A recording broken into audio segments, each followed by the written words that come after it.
For 5 decades, Donald Trump has successfully utilized his considerable wealth to extricate himself from various legal entanglements. The strategy was consistent: conceal extramarital affairs via monetary payoffs, refuse payment to independent contractors, overwhelm adversaries with exorbitant court costs, face fraud allegations, and simply recruit additional high-priced attorneys. This specific approach remained virtually undefeated for half a century. However, he had never encountered a legal opponent he simply could not outspend until a dedicated public defender representing Texas appeared on ABC News holding 6 damning case files and possessing absolutely no willingness to settle the matter. By the conclusion of that specific broadcast, Trump would publicly admit to a practice on national television that his teams of lawyers who billed $2,000 per hour had desperately spent decades attempting to conceal from the public eye. Within just 30 days, that specific video clip would be introduced as evidence in 3 distinct courtrooms, and one precise phrase was destined to plague him indefinitely. That's just smart business. Why exactly did he choose to make such a statement? You are absolutely going to want to hear the explanation for this. The insults began well before the initial question was even posed by the moderator. The television studio at ABC News was explicitly designed for high-stakes confrontation, featuring 2 opposing podiums, a central desk for the moderator, and a live audience of 200 individuals carefully selected to represent the American citizenry and the inner workings of the justice system itself. Within that crowd sat attorneys, current law students, former public defenders, several individuals who had been wrongfully convicted and later legally exonerated, and ordinary citizens scattered throughout who had navigated their own personal encounters with the American legal apparatus. David Muir was positioned at center stage, fully prepared to moderate the event, which ABC was heavily promoting as Justice in America, a national conversation. While the network had publicly promised a serious and substantive dialogue regarding accountability, the legal system, and the overall rule of law, Donald Trump clearly arrived with entirely different intentions. Approaching his microphone with the unwavering self-assurance of a billionaire who had never lost a legal battle he couldn't afford to financially win, he stated, "Before we initiate this discussion, I intend to make a statement regarding my opponent this evening." He gestured toward Crockett with a overtly dismissive hand movement, remarking, "She is a public defender from the state of Texas, which is certainly very nice and very cute." He chuckled slightly, glancing toward the seated audience as though he genuinely expected them to participate in the humor of his condescending remark. "I have collaborated with the most elite lawyers on the planet, the absolute finest," he boasted. He specifically mentioned Roy Cohn, labeling him the greatest attorney who ever existed, asserting that Cohn exposed everyone and was a true genius in collaboration with him. Regarding his current legal team, he claimed they were at the absolute pinnacle of their profession, every single one of them. He described them as individuals who attended the most prestigious institutions, who command thousands of dollars hourly, and who have never lost a case of real significance. Then he turned his attention back toward Crockett, stating that as a public defender, she represented those who, frankly, if they possessed any actual talent, would be working at a legitimate law firm. He argued that if she were competent, she would be generating actual wealth, but instead she chose to defend criminals who simply could not afford to hire anyone superior. With a heavy shrug, he delivered his final jab, "I have had superior lawyers deliver my coffee to me." A noticeable murmur spread quickly through the gathered audience. While some individuals laughed uncomfortably at the remark, others shifted uneasily in their seats at the blatant condescension. A woman seated in the front row, who happened to be a public defender hailing from Chicago, though Trump was unaware of this detail, locked her eyes on him with an expression of undisguised contempt for his comments. David Muir attempted to regain control, clearing his throat and suggesting, "Mr. President, perhaps we should officially proceed with the opening statements for the evening." Trump dismissively waved him off, stating, "I am merely establishing the proper expectations, David." He continued, insisting that everyone understand exactly what they were dealing with in this debate. He was a highly successful businessman accustomed to working with the finest legal minds America had to offer. She, conversely, was from a legal aid background, pronouncing the words as though they carried a disgusting flavor. He concluded by asserting it was not inherently a fair confrontation, but promised that he would attempt to go relatively easy on her. Having delivered his opening salvo with obvious satisfaction, he settled back at his podium to wait. Crockett, meanwhile, had not visibly moved or reacted in any way during the entire tirade. She remained standing at her podium, her hands calmly folded before her, maintaining a pleasant and almost serene expression upon her face. It was undeniably the expression of a professional woman who had endured significantly worse insults from far better sources and had nonetheless survived with her dignity intact. "Congresswoman Crockett," David Muir inquired, "would you care to offer a response to that?" Crockett leaned forward calmly toward her microphone. When she finally spoke, her tone was entirely composed, measured, and almost gentle in its delivery. "Thank you very much for that candid assessment of my professional life, Mr. President," she began. "I truly appreciate your willingness to be so honest regarding how you personally view our American legal system." She paused deliberately, gathering her thoughts before continuing. "You are correct on some points. I did indeed serve as a public defender for 6 years in Dallas, and you are absolutely right that public defenders do not charge their clients $2,000 every single hour." She listed other differences, noting they don't drive expensive luxury vehicles, they don't wear expensive designer suits, and they certainly don't occupy corner offices high in Manhattan skyscrapers. "So I am genuinely glad we can agree on those specific facts," she added, offering a slight smile to emphasize the point. "However, I believe you might be significantly confused regarding what actual public defenders do for a living." She stated that she intended to explain her profession, and then, if he didn't mind, she possessed several specific questions concerning his own personal interactions with lawyers, specifically inquiring as to why he has required the services of so many of them over the years. Only 40 minutes prior to this broadcast, inside Donald Trump's personal green room, the prevailing atmosphere had been one of complete and utter triumph. "This is going to be a truly beautiful spectacle," Trump had remarked, carefully adjusting his tie while looking in the mirror. He scoffed, noting that they were sending a lowly public defender to debate him on national television. His campaign manager, actively scrolling through detailed briefing notes on a digital tablet, attempt to inject a dose of caution. "Sir, I must warn you that Congresswoman Crockett is actually quite skilled at her profession," he began. Trump interrupted immediately, asserting that she defends criminals for a living, individuals who simply cannot afford legitimate legal counsel. While smoothing his hair, Trump argued, "You know what that communicates to me? It tells me she couldn't cut it in the real business world." He insisted she lacked the ability to function at a major law firm and could not successfully build a solid client base, implying she only took the government position because it was the only option available to her. He continued his critique, labeling public defenders as losers and claiming he had seen them frequently in court scenarios. He described them as showing up with their tiny folders and wearing cheap suits, only to mumble through their arguments before his high-priced attorneys completely destroyed them in court every single time. Satisfied with his reflection, he turned from the mirror and predicted, "I only need 5 minutes tonight. In 5 minutes, she will be completely overwhelmed and out of her depth." Eric Trump, who was hovering near the exit, nodded with visible enthusiasm, agreeing, "She doesn't stand a chance against you, Dad. You have the best lawyers in the world on your side." Donald Trump reflected on what Roy Cohn had taught him: to attack relentlessly, never admit fault under any circumstances, force the opposition to prove every individual detail, and even when they successfully prove it, to deny it anyway.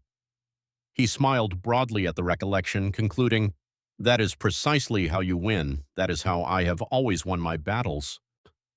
His campaign manager silently exchanged a deeply concerned glance with the communications director at that remark.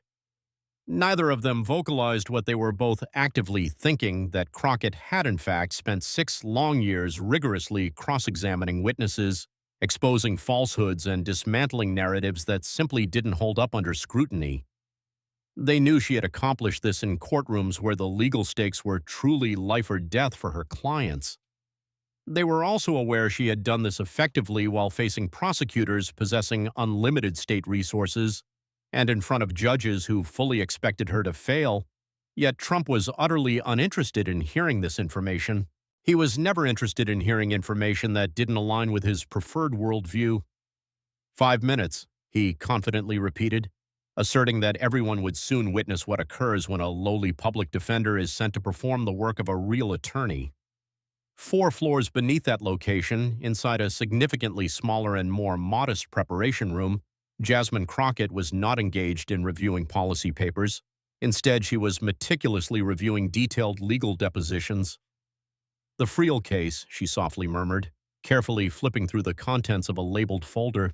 She noted the details. 1990, a cabinet manufacturing company, $400,000 owed, which was ultimately settled for a meager $70,000 only after Friel's company was forced into bankruptcy due to overwhelming legal fees.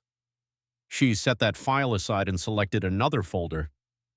The TASA Corporation, drywall contractors, $1.2 million in unpaid invoices. That specific case dragged on through the court system for 4 full years, settling for a pitiful 30 cents on the dollar after 3 separate subcontractors went completely out of business as a result. She picked up another folder detailing Bryant Painting, a family-owned business operating for 3 generations that performed extensive work on Trump Tower. They were stiffed for a total of $150,000. The father tragically suffered a stroke during the ensuing litigation, and the son took over the business, eventually settling for just $50,000 in a desperate attempt to just make it stop. Her chief of staff, Marcus Chen, was watching her from the doorway. He inquired, "How many of these specific cases do you actually have there?" "Thousands," Crockett replied without looking up from her work. "I have carefully pulled the specific cases with the absolute best documentation available, the ones where we have copies of depositions, official court records, and sworn testimony." She explained that these were the specific examples where the behavioral pattern was completely undeniable. "What exactly is that pattern?" Marcus asked. Crockett finally looked up, her expression calm, though something intense was simmering just beneath the surface. It wasn't anger precisely, but rather something colder and far more focused. "The undeniable pattern is that he specifically identifies small independent contractors, individuals who genuinely need the work and are genuinely excited to work on a high-profile Trump project," she began. "They perform the job as requested, and they do the job well. But when it is finally time to be paid, he deliberately offers them only a tiny fraction of what he actually owes." She detailed that he would offer perhaps 20 cents on the dollar, maybe 30 if they were extremely lucky in negotiation.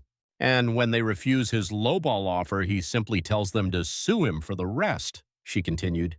He does this knowing full well that they cannot afford the high legal costs required to sue a billionaire. She added that he knows that even if they were to eventually win, a process that can take many years, the astronomical legal fees will effectively destroy them financially in the interim. So they are forced to either accept the low offer or go completely bankrupt attempting to fight him for what they earned, she summarized, closing the legal folder. He chooses to call this tactic negotiation, and he refers to it as smart business, she stated. But there is absolutely another word to describe the practice of using your financial power to ruthlessly crush individuals who are powerless to fight back. "What word is that?" Marcus inquired. "In criminal law, we accurately refer to this as extortion," Crockett stated firmly. "In civil law circles, we would call it abuse of the legal process." She stood up purposefully and straightened the jacket of her suit. "Tonight, however, we are going to accurately call it what it truly is, a confession." Marcus frowned slightly, skeptical, asking, "You genuinely believe he will actually admit to doing this?" Crockett offered a small smile, but it was devoid of any warmth. "He won't be able to prevent himself from doing so," she replied. "He is extremely proud of it, and he sincerely believes that doing this makes him smart." She explained that he has been essentially bragging about this tactic in official depositions for decades, using phrases like, "That's just good business," and "that is how the game is played." She added that he doesn't even possess the basic understanding that it is inherently wrong to do this. All I have to do tonight is ask the precise questions in the precise order, and he will gladly tell the entire country exactly who he is, she asserted. She picked up her legal folders, 6 of them in total, each meticulously tabbed and color-coded for her argument. He genuinely believes public defenders are easily intimidated pushovers, she stated. He believes we are merely the lawyers who simply lack the talent to succeed anywhere else in the legal world. She concluded that he possesses absolutely no idea what they actually do for a living. What exactly do you actually do? Marcus asked. Crockett headed directly for the door. We cross-examine individuals who lie professionally for a living, she began. We ruthlessly expose narratives that simply do not add up under scrutiny, and we fight every single day of our lives against a legal system designed to completely crush our clients. She paused for a brief moment at the threshold. Donald Trump is absolutely not the most powerful adversary I have ever faced inside a courtroom, she declared. He is just by far the loudest. Back on the broadcast stage, Crockett was in the middle of explaining the actual nature of a public defender's work. Allow me to describe my actual caseload for you, she stated, her voice maintaining its calm, almost conversational demeanor. When I was employed as a public defender in Dallas, I personally handled over 200 cases annually. That is not a typographic error, 200 cases, she emphasized. She detailed that these included murder charges, assault charges, drug cases, and scenarios where her clients were facing decades of potential prison time. She looked directly at Trump before inquiring, "Your personal lawyers, the ones who command $2,000 every single hour, how many cases do they personally handle in a single year?" 10, maybe 15, she suggested.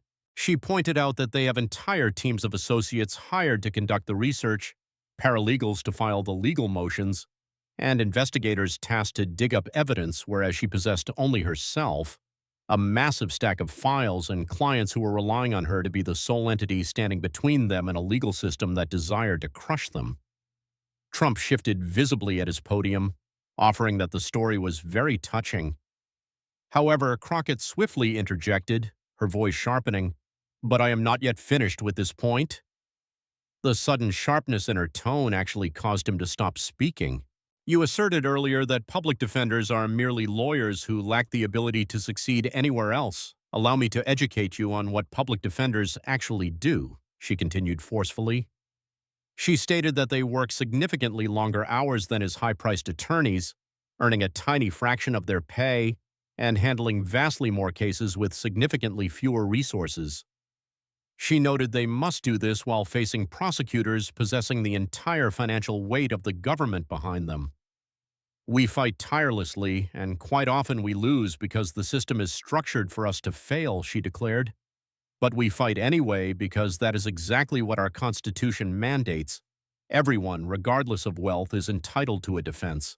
And she emphasized that this applies to people who cannot afford $2,000 an hour, to those who have been abandoned by everyone, and even to those whom the rest of society has completely written off. She paused to let that sink in before directing her focus back to Trump's approach. "Your lawyers make legal problems disappear, they pay off accusers, they bury relevant evidence deep within non-disclosure agreements, and they strategically drag out legal cases until the other party is forced into bankruptcy. That is not actual law practice. That is warfare conducted by other means. Warfare that only the wealthy can afford to wage against others," she stated. "Public defenders, conversely, stand in open court, and we fight using only the facts and the applicable law. We do not possess money, and we do not have teams of associates. We only have the truth and the protections of the Constitution." She looked at Trump with an expression that appeared almost to be pity.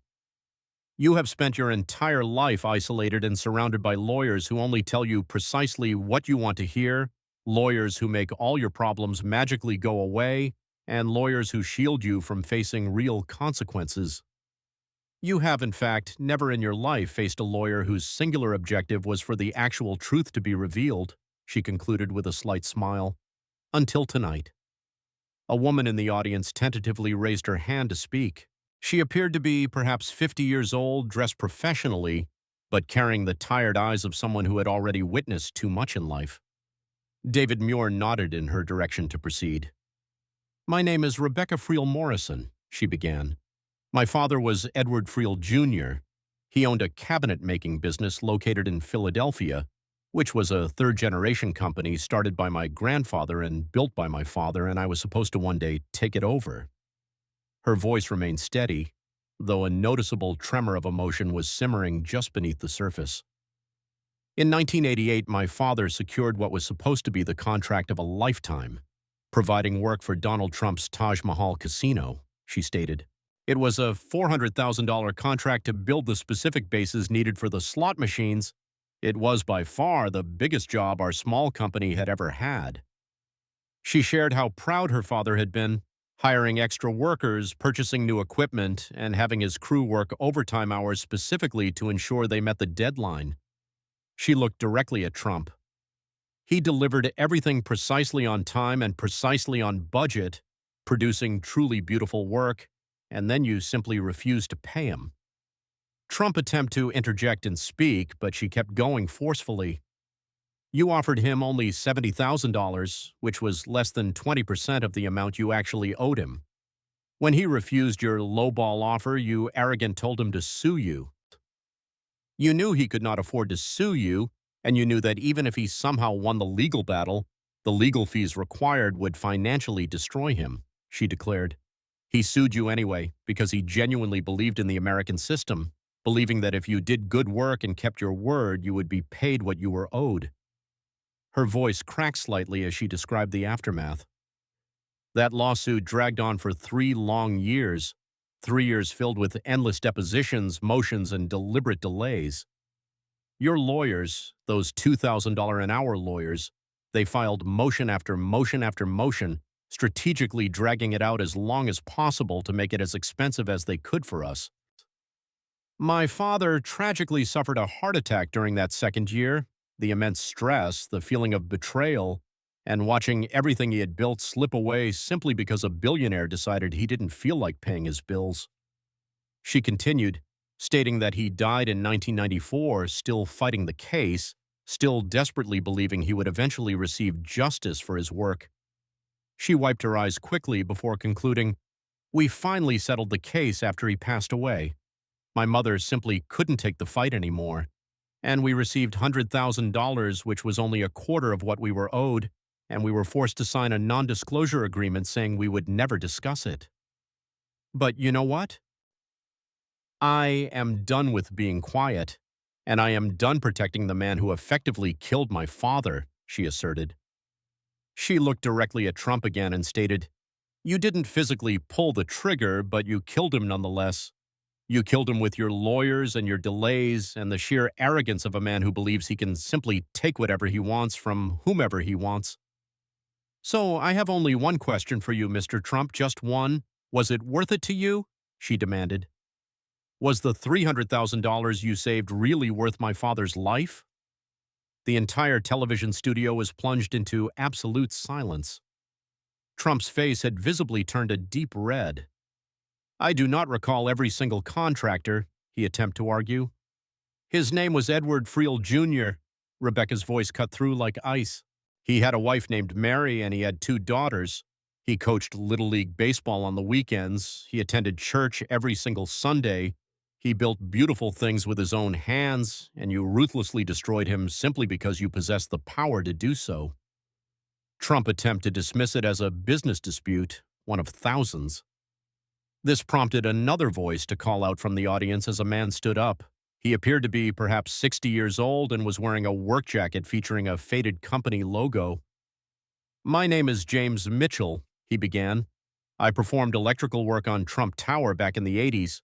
We were owed $180,000, but we only received $45,000 after 2 long years of fighting you for the payment. My business partner ate his own gun 6 months later," he stated bluntly. Immediately, another person stood up, a younger woman named Maria Santos. "My mother cleaned rooms at the Trump Plaza Hotel for 7 years," she stated. "When it went into bankruptcy, she was owed 3 months of back pay that she never got, not a dime. She is still working today at 74 years old because she cannot afford to retire." Another stood, identifying himself as Robert Chen. My family's restaurant did catering for Trump events in Atlantic City. We were owed $35,000, and he just told us to sue him, he stated. We couldn't afford to sue, so we closed the business 2 years later. Another stood, and another, and another. 6 people were now standing in the audience, 6 separate stories of work completed, money owed, and lives financially destroyed. 6 faces were now looking directly at Donald Trump with the accumulated heavy grief of decades. A 7th person then stood up, an older man appearing perhaps 70 years old, wearing a worn suit that had clearly been his best option for the evening. My name is William Patterson, he stated. I owned a plumbing company located in New Jersey, and we did work on 3 separate Trump properties in the late 80s, hotels, casinos, the works. His voice was rough but steady as he detailed the debt. $340,000, that is precisely what we were owed. I had 12 employees, good men, skilled workers, all with families depending on them. He looked directly at Trump as he recalled the ultimatum. You offered us $85,000, take it or leave it. When I said no, you told me, and I'll never forget this, you said, Bill, you seem like a nice guy, but I've got 50 lawyers and you've got what? A brother-in-law who passed the bar. Take the money, at least you'll have something. He shook his head slowly at the memory.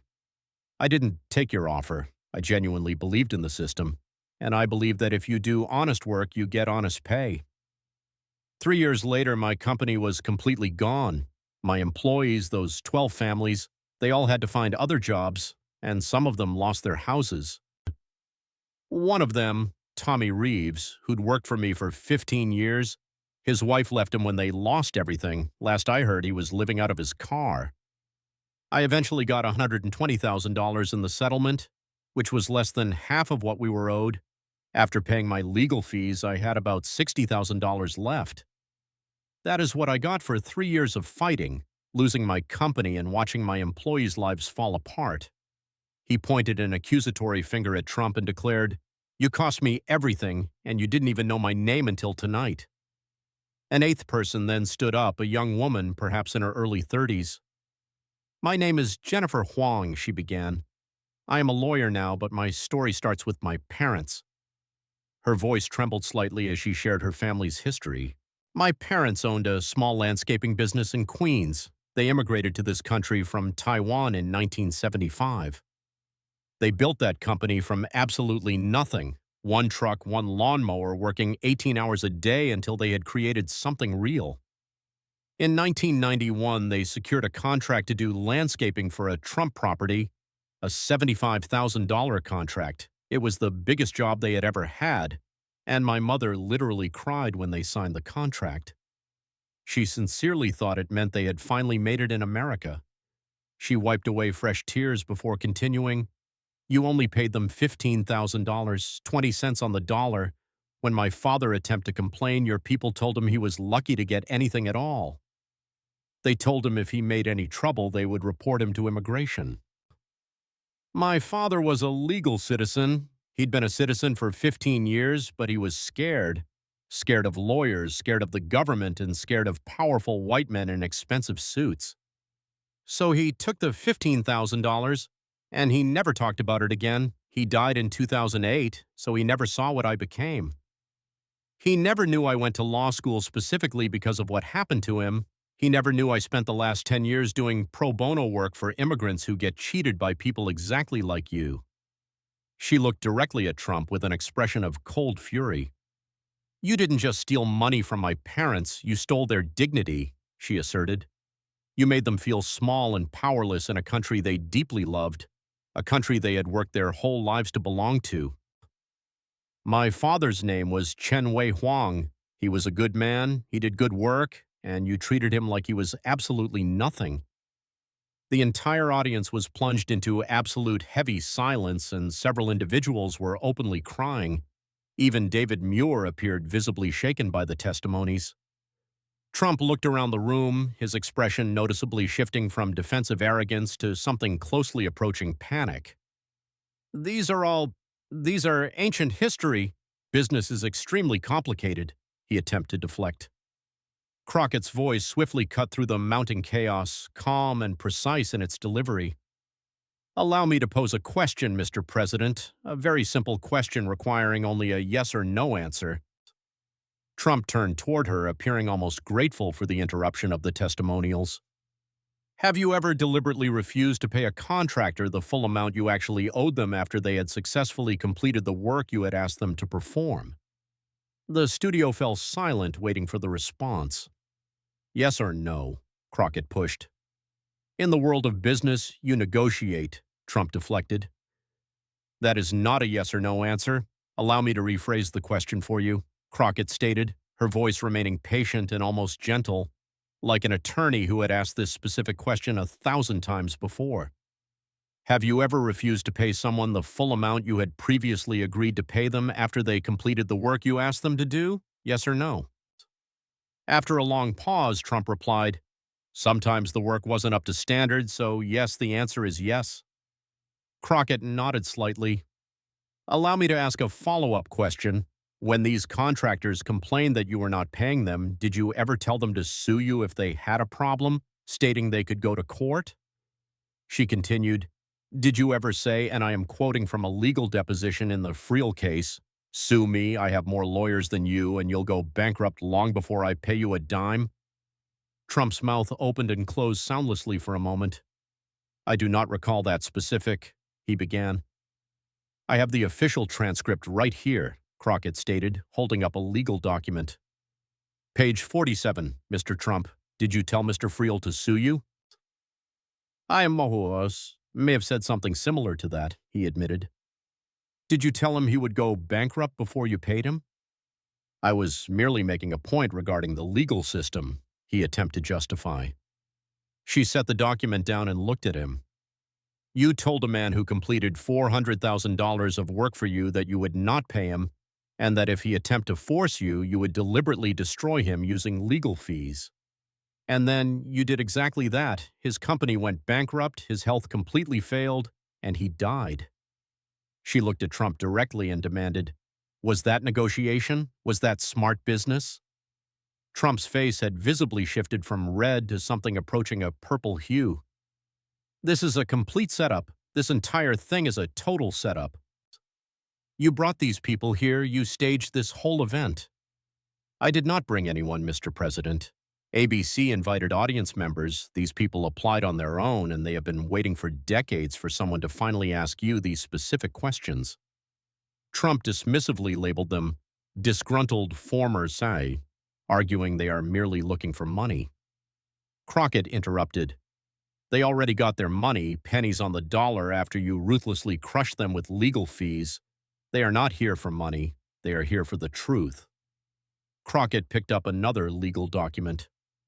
Allow me to inquire regarding your overall legal strategy, Mr. President. You have been involved in over 4,000 lawsuits, is that correct? I'm a businessman and lawsuits happen, he replied dismissively.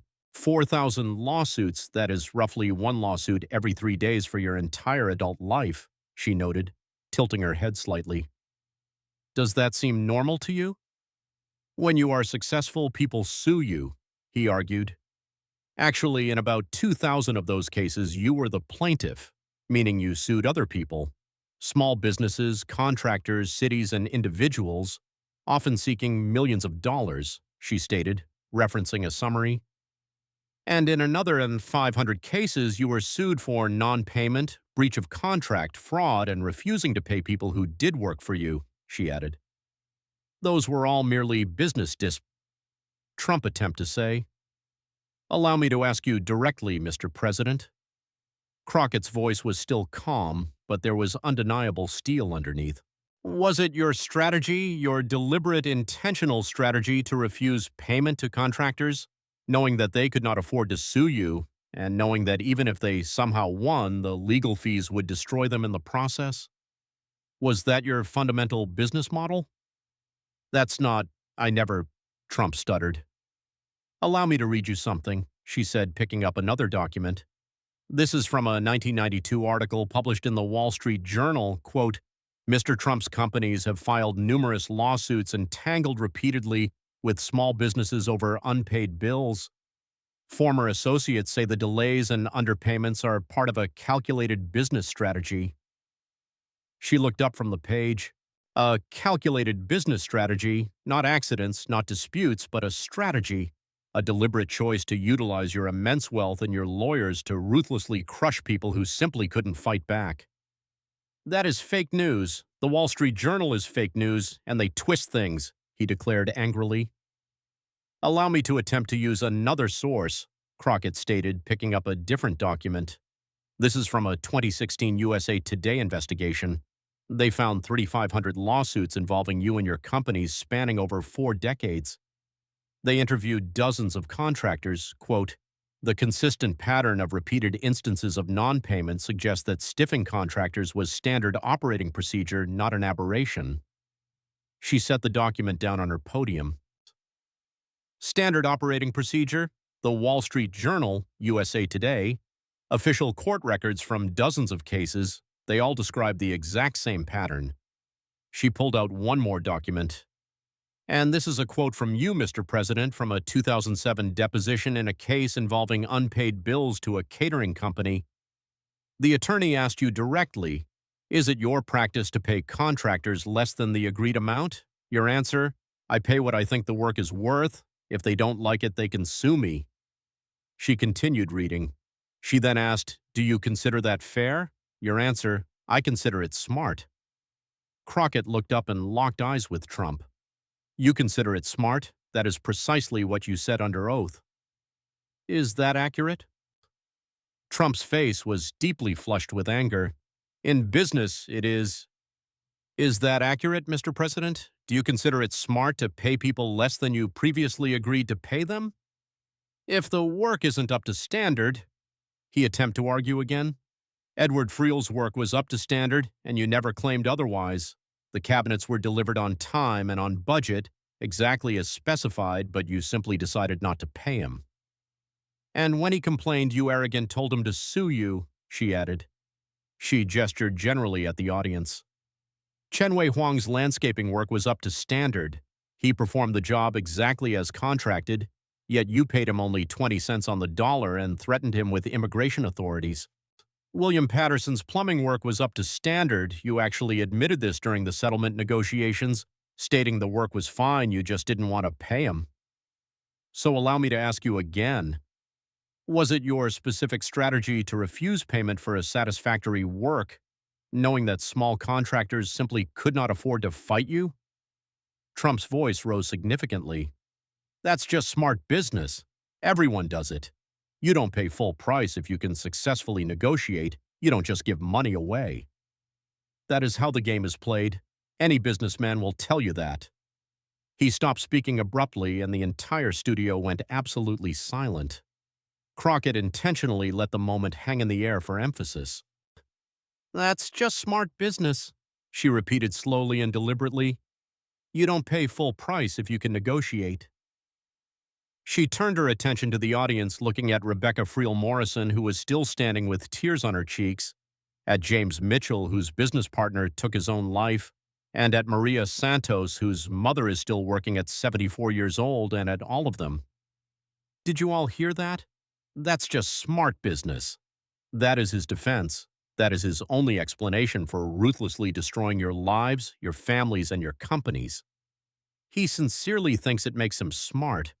She turned back to face Trump.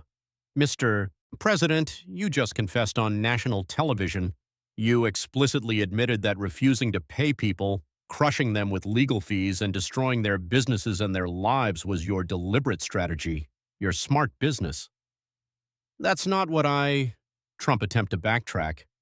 It is exactly what you just stated, and I have it recorded, as does everyone watching at home. Trump was completely unraveling now. This is ridiculous. This is a total witch hunt. ABC is fake news. You are all fake news. Mr. President, Muir attempted to speak, I do not have to stand here and be interrogated by some public defender. Trump's voice cracked with emotion. I am the former president of the United States. I have built massive buildings, and I have created thousands upon thousands of jobs. What have you ever done other than defend criminals who can't afford anyone better? Crockett waited patiently until he had finished his outburst. When she finally spoke, her voice was quiet but carried clearly through the studio. I have indeed defended people accused of crimes. Many of them were completely innocent. Many were railroaded by a system that routinely assumes guilt before trial, and many were individuals exactly like the ones standing in this audience tonight. People who got ruthlessly crushed by someone possessing more money and more lawyers. And yes, I have defended people who were guilty because that is what the Constitution requires. Everyone is entitled to a defense. That basic principle is what separates us from dictatorships, and it is what separates justice from raw power. She looked at Trump intensely. But I have never, not even once, defended someone who bragged about destroying small businesses, who laughed about crushing small contractors with legal fees, or who called it smart business to take food off people's tables. You want to know the difference between your lawyers and public defenders? Your lawyers protect you from facing the consequences of what you have done. Public defenders protect people from being totally destroyed by men like you. Trump's face contorted with rage. I don't have to listen to this. I don't have to, he declared, and then violently ripped the microphone from his lapel. This was a complete setup from the beginning. These people were total plants, and the questions were rigged. He pointed an accusatory finger directly at Crockett. And you are absolutely nothing. You are a complete nobody. You are just a... He stopped himself abruptly, but everyone present heard the word he was reaching for. Everyone knew precisely how that sentence was supposed to end. Just a what, Mr. President? Crockett's voice was soft. Finish your sentence. Trump's mouth worked soundlessly, but no actual sound came out. Then he turned and stormed angrily toward the exit of the stage. His handlers immediately rushed from the wings, attempting to intercept him. I am finished. This is a total disgrace. I do not answer to public defenders, he shouted as he pushed past his aides and disappeared through the stage door. His footsteps echoed loudly in the sudden absolute silence of the studio. Crockett stood alone on the stage. The 6 witnesses were still standing in the audience. Rebecca Friel Morrison, James Mitchell, Maria Santos, Robert Chen, and the others, all of them watching her, and all of them waiting. Crockett turned to face the camera directly. He called me just a public defender, she began. He claimed I wasn't in his league, and he stated that he'd had superior lawyers deliver his coffee to him. She straightened the jacket of her suit. Here is what he has never understood. Public defenders do not protect criminals. We protect the Constitution of the United States. We protect the fundamental principle that everyone, every single person, deserves a fair shot. We protect people from being ruthlessly crushed by the powerful. She looked over at the empty podium where Trump had just stood. His lawyers spent 50 long years protecting him from consequences, making his problems magically disappear, and bearing the truth under non-disclosure agreements, settlements, and endless legal delays. My job as a public defender was to make sure the truth finally came out, to fight for people who simply could not fight for themselves, and to stand up against a system designed to crush them. She turned to look at the witnesses still standing. Edward Friel did good work. He delivered on time and on budget, and he absolutely deserved to be paid. He deserved to see his grandchildren grow up, and he deserved better than to die fighting a billionaire who thought the rules didn't apply to him. James Mitchell's partner deserved to see his business survive. Maria Santos's mother deserves to retire. Robert Chen's family deserved to keep their restaurant. They did not lose because they did anything wrong. They lost because they ran into a man who sincerely believes smart business means taking whatever you want from whomever you possibly can. She looked directly back at the camera. Tonight, that man confessed on live television. He told the whole country that crushing people with legal fees was his deliberate strategy, his smart business. He was arrogant proud of it, and he still doesn't possess the understanding that it is wrong. She picked up her legal folders. He was actually right about one thing. I am not in his league, and I never wanted to be. I wanted to be in the league of people who fight for the powerless, who tell the truth even when it is hard, and who believe that justice should be for everyone, not just the people who can afford it. She smiled slightly. That is what public defenders do, and tonight, I think we did it pretty well. She turned and calmly walked off stage. Behind her, the audience began to applaud. First one person, then 10, and then all of them were standing, clapping, and some of them were crying. Rebecca Friel Morrison was applauding too, tears streaming down her face. Her father had finally been heard. The broadcast officially concluded at 10:23 p.m. Eastern, 67 minutes ahead of schedule. By 10:30 p.m., the video clip was everywhere. Trump's voice, both defiant and proud, rang out. "That's just smart business. Everyone does it. You don't pay full price if you can successfully negotiate." The hashtag #ThatSmartBusiness was trending #1 within just 20 minutes. By midnight, it had been viewed over 80 million times, and by morning, that number had reached 200 million. The hashtag's #JustAPublicDefender was trending at #2, and #PayYourBills trended at #3. At 11:47 p.m., Trump posted on Truth Social declaring, "Total setup, fake audience, planted questions, ABC is dead to me." At 12:15 a.m., he posted, "I never said I don't pay my bills. Fake news is twisting my words. I pay everyone, ask anyone." At 12:43 a.m., the contractors in the audience were actors paid by Democrats. Someone should investigate. At 1:17 a.m., "When I said smart business, I meant negotiation.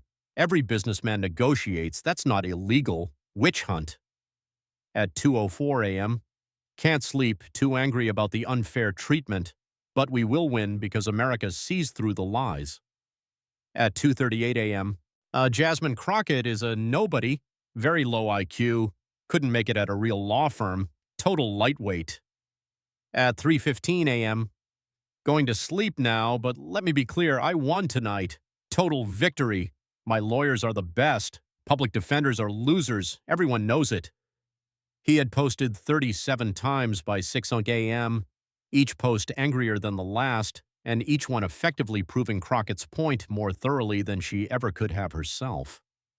At 6:15 a.m., an advisor finally got through to him, stating, "Sir, every time you say smart business, you are making it worse. The lawyers are begging you to stop."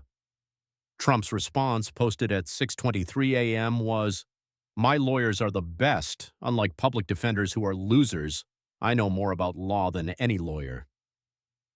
At 6:47 a.m., "Just spoke to my legal team. They agree I did nothing wrong. Negotiation is legal. The contractors should have worked harder." At 7:15 a.m., out watching the fake news coverage, total lies. "I always pay my bills, ask anyone who matters." That final parenthetical would come back to haunt him within hours as it became its own trending hashtag, anyone who matters. The morning television shows were absolutely unanimous in their assessment. He confessed, one legal analyst stated on CNN. Plain and simple, he admitted that refusing to pay contractors was a deliberate strategy, and that's potentially relevant to multiple ongoing civil cases. "I have covered Trump for 8 years, another anchor remarked, "and I've never seen him self-destruct like that. She didn't even have to push hard, she just asked questions calmly, and he told on himself." The moment those witnesses stood up, a commentator observed, the whole thing changed.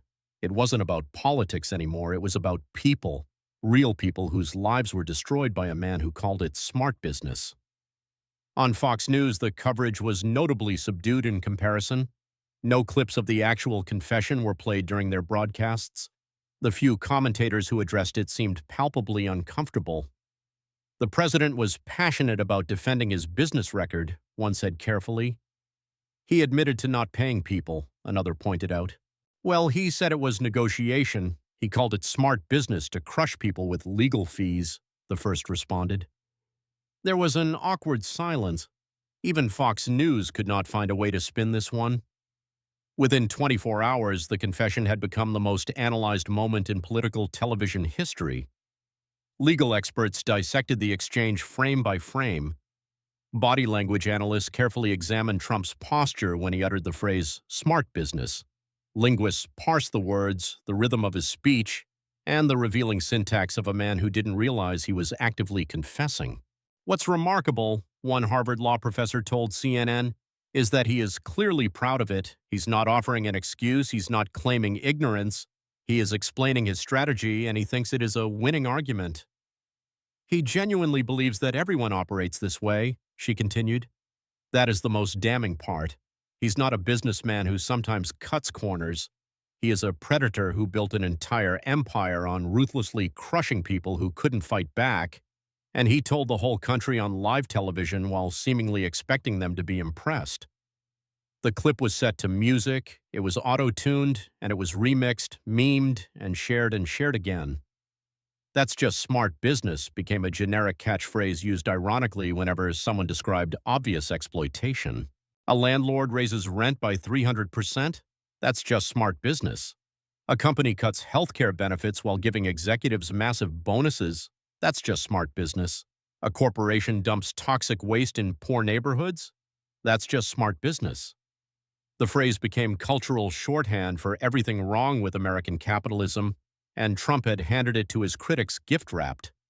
The legal consequences arrived faster than anyone had expected. Within 48 hours, 3 separate law firms publicly announced they were reopening previously settled cases against Trump that had been settled under duress. His admission that this was a deliberate strategy changes everything for us, one attorney stated. We now possess clear evidence of pattern and practice. Set. Within a week, the New York Attorney General's office announced it was reviewing Trump's public statement in connection with its ongoing fraud investigations. Within a month, the "That's Just Smart Business" clip had been officially played in 3 separate courtrooms. Judges cited it in their rulings, and opposing counsel quoted it frequently. What Trump thought was a defense had become a generic confession that followed him everywhere. The contractors came forward, dozens of them, then hundreds, people who had signed non-disclosure agreements, who had stayed quiet for decades, who suddenly felt permission to finally tell their stories. A new website appeared, payyourbills.org, which compiled every single known case of Trump-stiffing contractors. The list grew longer every single day, and by the end of the month, it documented over 3,500 separate incidents. Law schools across the country requested official copies of the broadcast for educational use. "This is an absolute masterclass in cross-examination," one professor told the New York Times. "She never once raised her voice, she never argued, she just asked questions, the right questions in the precise right order, and let him destroy himself. We will be teaching this case for years." Public defender offices nationwide reported a surge in employment applications from young lawyers who had been headed for corporate firms but suddenly wanted to perform work that actually mattered. "I watched that broadcast," one applicant wrote in her personal statement, "and I realized that is exactly what I want to do with my life. I want to fight for people who cannot fight for themselves." 3 months after the broadcast, Rebecca Friel Morrison testified before Congress. She told her father's story once again: the contract, the betrayal, the years of fighting, the heart attack, and the death. But this time she added something new. "After the ABC broadcast, I received thousands upon thousands of messages from people who had endured the exact same experience. Contractors, small business owners, housekeepers, and caterers, all of them sharing the same story. They completed the work, they did not get paid, and when they complained, they were arrogant, told to sue." She paused, collecting herself. "My father died genuinely believing he was alone, that he was the only one who had been stupid enough to trust Donald Trump, that it was somehow his own fault for not getting paid. He was absolutely not alone. He was just one of thousands, and it was not his fault. It was a strategy, a deliberate choice by a powerful man to take from the powerless." She looked directly at the committee members. "I am here to ask you to pass the Friel Fair Payment Act, enhanced penalties for corporations that systematically underpay contractors, a mandatory arbitration timeline so cases cannot be dragged out for years, and legal fee protections so small businesses do not go bankrupt merely trying to collect what they are legitimately owed. My father cannot be here to fight this, but maybe if we do this right, no one else's father will have to die fighting for what they earned," Satis. The bill successfully passed the House 6 weeks later, though it stalled in the Senate, but the crucial national conversation had finally begun.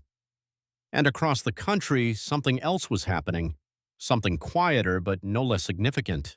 Small business owners started talking to each other in diners and hardware stores and in union halls. They shared stories they had kept quiet for years. The client who didn't pay, the powerful company that crushed them with legal fees, and the tiny settlement they had been forced to accept just to survive. An online support group formed named Stiffed by the Powerful. Within 3 months, it had accumulated 50,000 members. People who had never met discovered they shared the same painful experience, the same deep shame, and the same feeling that they had somehow failed personally, when in reality they had been victims of a calculation. I thought I was the only one, a former caterer from Atlantic City wrote. I thought there was something fundamentally wrong with me for not getting paid. For 30 years I believed that, and now I know it wasn't me, it was never me, it was him, it was always him. Cited. A class action lawsuit was filed against the Trump Organization, alleging a pattern and practice of systematic underpayment. The plaintiffs numbered in the hundreds, and more came forward every week. The "that's just smart business" defense became a powerful rallying cry for labor advocates. When the powerful tell you that exploitation is smart, one organizer stated, they are telling you exactly who they are. Believe them. 6 months after the broadcast, Jasmine Crockett gave the keynote address at the National Public Defender Conference in Chicago. 2,000 public defenders filled the auditorium and gave her a standing ovation before she had uttered a single word. Many of them were wearing T-shirts with variations of the same message, "Just a public defender." Some had added their own touches, "Just a public defender who made a billionaire confess," or "Just a public defender, Your Honor." Crockett waited patiently for the prolonged applause to fade. When she finally spoke, her voice was quiet but carried clearly through the massive room. "He called us just public defenders," she began. "He said we were merely lawyers who could not make it anywhere else, and he stated that he'd had superior lawyers deliver his coffee to him." She offered a slight smile. "I want to sincerely thank him for making that statement, because he effectively reminded the entire country what it is we actually do for a living." She looked out at the audience, at the tired eyes, worn suits, and stubborn idealism that defined her profession. "We don't do it for the money. God knows we don't do it for the money." Laughter rippled through the gathered room. "We don't do it for the prestige, and we don't do it because it is easy. We do it because someone absolutely has to do it, because the Constitution demands it, and because every person accused of a crime, every single one, deserves someone who will fight for them. We fight against seemingly impossible odds, we fight with too many cases and far too few resources, and we fight in courtrooms where the deck is stacked against our clients before we even open our mouths to speak. And sometimes, more often than the world actually knows, we win. Not because we are smarter than the prosecutors or better funded than the state, but because we work harder, because we care more, and because when everyone else has completely given up on someone, we are still standing beside them." She paused. "Donald Trump has spent his entire life isolated and surrounded by lawyers who tell him he is right, lawyers who make legal problems disappear, and lawyers who have never lost a night's sleep over a client facing decades in prison. He sincerely thought that made them better than us. He thought it meant they were in a completely different league. But here is what he has never understood. There is no league. There are just lawyers who fight tirelessly for power, and there are lawyers who fight tirelessly for people. And on the night when it actually mattered, when the cameras were rolling and the whole country was watching, the lawyer who fights for people won." She looked directly at the audience. "He thought public defender was a deeply cutting insult. We made it a badge of honor. He genuinely thought we were beneath him. We showed him we were the ones he should have feared all along. Because we are the lawyers who are not afraid of powerful people. We are the lawyers who ask the hard questions, and we are the lawyers who don't care about billionaires or corner offices or $2,000 hourly fees. We care deeply about the truth, we care deeply about justice, and we care deeply about people, real people with real lives who deserve someone in their corner. And the truth always comes out." She raised her fist. "We are public defenders, we are not to be dismissed, and we are just getting started." The applause that followed was absolutely thunderous, continuing for 5 full minutes. Some people were crying, some were cheering, and all of them were standing. When the noise finally faded, one young public defender in the front row called out, "Miss Crockett, what's next?" Crockett smiled broadly. "What's next? We keep fighting every single day in every courtroom for every person who cannot afford anyone else. That is what we do, and that is who we are, just public defenders." 1 year after the broadcast, Rebecca Friel Morrison received a package in the mail. Inside was a framed photograph of the split-screen moment from the ABC broadcast. Trump, red-faced and shouting, positioned next to Crockett, who appeared calm and composed. A handwritten note was included, reading, "Your father did truly beautiful work. He deserved to be paid, he deserved to see his grandchildren, and he deserved justice. We couldn't give him that, but we gave him something else, the truth. After 30 long years, the whole world finally knows what happened to him and what happened to all of them. He was not forgotten, and he will never be forgotten. Thank you for standing up." It was signed Jasmine Crockett. Rebecca hung the photograph in her living room, and next to it she placed a picture of her father as a young man, smiling while standing in front of the cabinet shop that had been his immense pride. She touched the glass of his picture gently. "They finally heard you, Dad," she softly whispered. "They finally heard you." He called her just a public defender. By the conclusion of the night, he had publicly confessed to a 50-year pattern of ruthlessly crushing small businesses and arrogantly labeled it smart business. The clip has already been played in 3 separate courtrooms. The Free Fair Payment Act is currently moving through Congress, and public defenders across America now possess a new answer whenever someone attempts to dismiss them.